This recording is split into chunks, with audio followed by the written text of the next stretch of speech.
Ano po ang ating dapat na laging pasya sa atin pong sarili? Sa awit 119, sa mga talatang 30 hanggang 36, ganito po ang nakasaad. Ang pasya ko sa sarili, ako'y maging masunurin. Sa batas mo, ang pansin ko ay doon ko ibabaling. Itong mga tuntunin mo, O Yahweh, ay sinunod ko. Huwag nawang hahayaang mapahiya ang lingkod mo. Ang lahat mong mga utos ay malugod kong susundin, dahilan sa pangunawang ibibigay mo sa akin.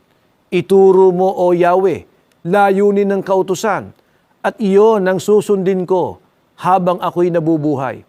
Ituro mo ang batas mo't sisikapin kong masunod. Buong pusong iingatan at susundin ko ng lubos.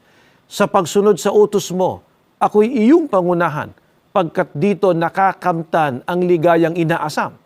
Itulot mong hangarin ko na sundin ng iyong utos, higit pa sa paghahangad na yumaman akong lubos. Ang dapat po na laging maging pasya natin sa ating sarili ay ang maging masunurin sa mga batas at kautusan ng atin pong Panginoong Diyos. Ang ganito po ay hindi pahadlang sa anuman at kanino man,